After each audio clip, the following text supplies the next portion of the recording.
Bạn cùng phòng của tôi luôn thích đặt ra những quy tắc kỳ lạ. Ví dụ, ký túc xá không thể bật đèn sau khi mất điện. Sau khi mở tạm thời nhất định phải ăn xong trong vòng 5 phút. Nếu chúng tôi không tuân thủ, cô ấy sẽ thì thầm vào tai chúng tôi cả ngày. Thân chào các bạn, xem video hay thì hãy cho kênh một like, một đăng ký và một cốc trà sữa nhé. Yêu. Mới 3 giờ sáng thôi. Hắn đánh thức tất cả chúng tôi khỏi giấc ngủ. Nói các người nhất định phải sống sót. Bây giờ cuộc tập trận chính thức kết thúc.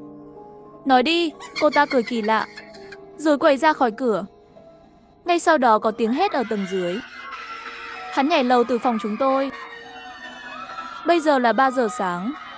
Chúng tôi vừa thử gọi cảnh sát, nhưng điện thoại của mọi người đều giống nhau. Lúc đó không có tín hiệu. Điều kỳ lạ hơn là sau khi cầu đàn nhảy xuống, hắn biến mất ngay lập tức. Bạn nhỏ nhất trong phòng ngủ run rẩy hỏi: chuyện gì vậy? Tại sao hắn lại đột nhiên nhảy lầu? Không phải đã hẹn ngày mai cùng đi ăn thịt nướng sao? Mặc dù cầu đoàn luôn thích tạo ra những quy tắc kỳ lạ cho chúng ta, nhưng cô ấy tốt với bạn bè, cho nên chúng tôi cũng chịu đựng sự lập dị này của cô ta. Nhưng không ai ngờ hắn lại cực đoan như vậy. Có lẽ là tiếng hét trong phòng ngủ dưới lầu quá lớn. Di quản lý bị đánh thức. Là cái gì? Bạn không ngủ vào ban đêm sao? Đi ngủ đi. Để xem ai không ngủ. Phòng ngủ của các bạn cũng đừng ở nữa. Bây giờ tôi sẽ kiểm tra từng cái một. Những người không ngủ trong vòng 10 phút sẽ bị trừ điểm. Giờ thì sao? Cũng chỉ có thể tạm thời giả vờ ngủ trước. Ngay khi tôi chuẩn bị đi ngủ, tôi đột nhiên nhìn thấy nhật ký trên bàn. Cuốn nhật ký này rất quý giá. Không ai được chạm vào. Phòng đá lửa điện. Tôi đã nghĩ ra một điều. Làm gì vậy? Có chuyện gì không thể đợi quản lý ký túc xá đi rồi nói sau sao? Bạn có nhớ đêm qua sau khi tắt đèn không? Cô đàn đã nói gì? Sao bạn cứ nhắc đến cô ta thế? Còn có thể nói gì nữa không? Âm thanh ẩm lạnh đột nhiên dừng lại. Không đâu. Lại đặt cho chúng tôi một quy tắc mới.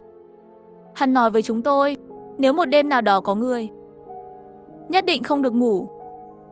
Và đừng chạm vào giường. Nếu không tất cả chúng ta sẽ... Lúc đó chúng tôi đều nghĩ cô ta đang đùa. Dù sao đi nữa, chuyện tối nay thật kỳ lạ. Tôi nghĩ tốt hơn là nên cẩn thận. Còn điểm số thì sao? Tiểu Hiên rất do dự. Nếu phòng ngủ bị trừ điểm, học bổng của cô ta có thể bị hủy. Tôi buộc mình phải bình tĩnh lại để phân tích. Ký túc xá có thể truy cập, ghi chép nghiêm ngặt tình hình ra vào của mỗi người. Cầu đàn không đi ra ngoài, cũng không ở trong tòa nhà ký túc xá. Vậy chúng ta có thể hỏi gì quản lý? Giải thích chuyện vừa rồi, Thi Hàm và Tiểu Hiên cảm thấy những gì tôi nói có lý, và đợi bên kia giường với tôi. Chúng tôi sợ hãi, nhưng cũng không dám làm ra chút ánh sáng nào. Phòng ngủ tắt điện đúng 11 giờ. Cầu đàn mỗi ngày đều nói với chúng tôi, không thể sử dụng bất kỳ nguồn sáng nào sau khi mất điện. Thời gian trôi qua từng chút một. Chúng tôi trốn trong căn phòng tối, nghe tiếng bước chân của dì quản lý càng ngày càng gần. Trong thời gian này, chúng tôi đã nhớ lại mọi thứ mà quy tắc có thể nhớ lại. 8 giờ sáng phải lên đúng giờ, không thể chạy trốn, nhưng nếu là phòng 404. Một giáo viên 10 phút vào mắng. Sau đó lập tức chạy đến phòng thứ 3 của nhà vệ sinh. Không thể thức dậy sau khi ngủ vào ban đêm. Nếu nhất định phải dậy, sau khi thức dậy, đừng nghe lời người ngoài. Đồ ăn nhẹ sau khi mở cửa 5 phút, đã qua thời hạn sử dụng rồi. Tuyệt đối không được ăn nữa. Nếu ai đó nói dối, đừng nói gì cả. Nhưng tối hôm đó không ngủ được, cũng không thể chạm vào giường. Điện thoại an toàn. Nếu cần thiết, hãy chơi điện thoại ngay lập tức. Nếu gặp phải hiện tượng không thể giải thích được, hãy coi nó như bình thường. Nhưng hãy chú ý, đừng để hắn biết mình không bình thường. Thời gian có hạn, đó là tất cả những gì chúng ta có thể nhớ.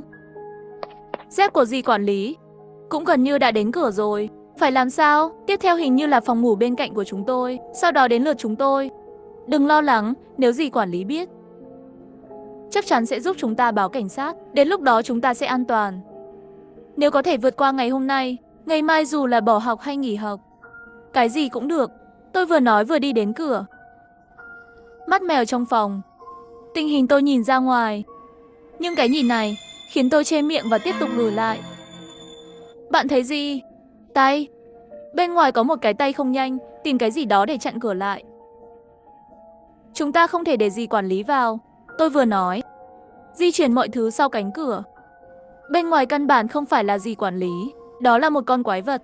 Trên chân hắn có một bàn tay. Thi Hàm bị dọa. Tiểu Hiên nghe thấy tôi nói, cũng lập tức nhìn ra ngoài. Lập tức cũng theo tôi cùng nhau chặn cửa. Thi Hàm nói là thật. Tôi cũng vừa nhìn thấy rồi, ba chúng tôi đặt bàn duy nhất trong ký túc xá bị kẹt sau cánh cửa. Lúc này chúng tôi cũng phản ứng lại. Đã hơn 3 giờ sáng rồi, làm sao có thể kiểm tra được vào lúc này? Và chúng tôi đã là sinh viên đại học rồi, ngủ hay không ngủ không quản được. Bản thân chuyện này cũng lộ ra điều kỳ lạ. Cũng có lẽ đây là điều cậu đàn nói không bình thường. Tiếng bước chân ở cửa đã đến cửa ký túc xá của chúng tôi rồi. Ngay sau đó cánh cửa bị gõ. Có lẽ vì sợ hãi, tôi luôn nghĩ giọng nói của cô ấy nghe có vẻ âm hộ. Mở cửa đi, đến lượt các bạn. Ba chúng tôi nhìn nhau. Không ai lên tiếng, nhưng dì ta vẫn tiếp tục gõ cửa, cũng không nói chuyện. Khoảng 10 phút trôi qua, tiếng gõ cửa mới từ từ giãn ra. Tiếp theo là tiếng bước chân dần dần biến mất. Hắn đi chưa? Bạn học thấp giọng hỏi. Tôi có thể cảm nhận được hơi thở của cô ấy. Tôi không dám lên tiếng, từ từ đi về phía cửa. Không có gì ngoài cửa. Bên ngoài đã trống rỗng. Tôi thở phào nhẹ nhõm, quay lại và bảo họ đừng sợ. Dì quản lý đã đột nhiên. Cổ họng tôi như bị người ta bóp cổ, không thể nói một lời. Đã có gì? Đi chưa? Đừng quay đầu lại. Tôi đột nhiên hồi lại khả năng ngôn ngữ. Dì quản lý không đi chút nào. Hắn treo vào từ ban công. Hắn có một con dao trong tay. Hắn vừa đi, một bên nói bằng giọng khàn khàn. Các bạn đang ở phòng ngủ, sao không mở cửa cho tôi? Sao các người không ngủ? Dì ơi, dì cũng thấy rồi. Hôm nay chúng tôi đã dọn dẹp. Mọi thứ đều chất đống ở đây. Muốn mở cửa cũng không mở được. Hơn nữa muộn thế này chắc chúng ta đã ngủ từ lâu rồi. Tôi vừa nghe thấy tiếng động, tưởng phòng ngủ vào trộm. Tôi vừa gọi cả hai. Hắn dừng lại khi nghe thấy tôi nói. Trên mặt lộ ra nụ cười nhân hậu. Vậy hình như là dì hiểu lầm các bạn rồi. Vậy dì, lần sau đừng ra vào nơi nguy hiểm như cửa sổ.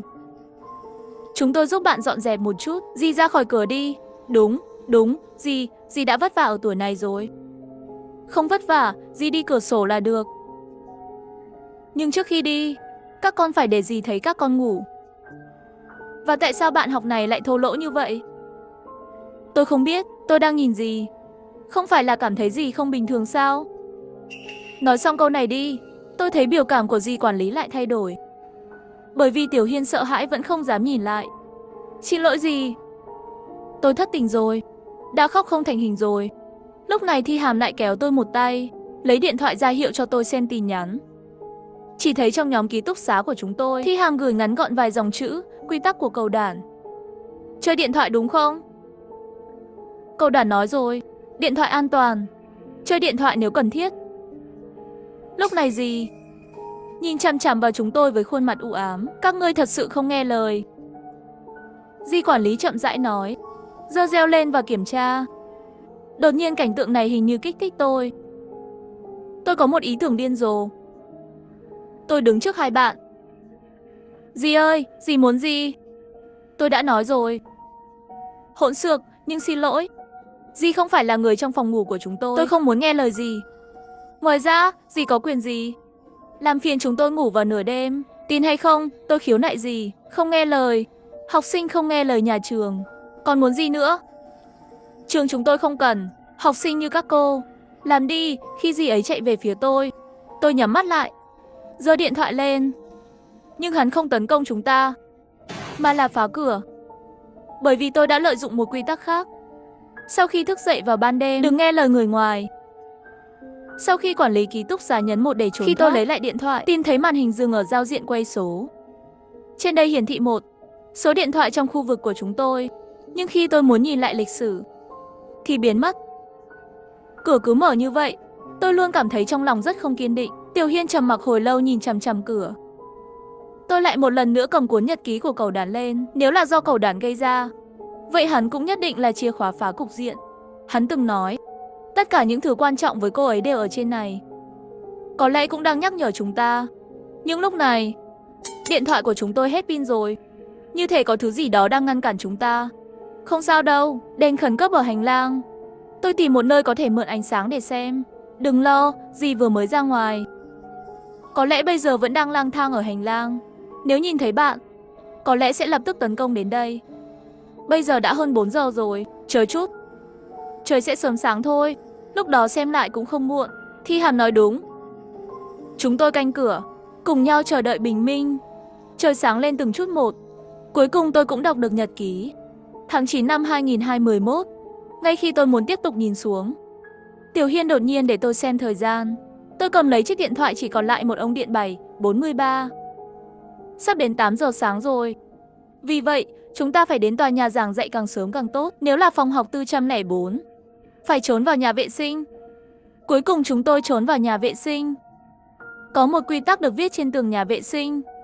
Muốn thoát khỏi quy tắc bí ẩn phải nói chuyện với dì quản lý. Khi chúng tôi không biết phải làm gì, bên ngoài cửa nhà vệ sinh có tiếng bước chân. Một giây âm thanh của ký túc xá truyền đến.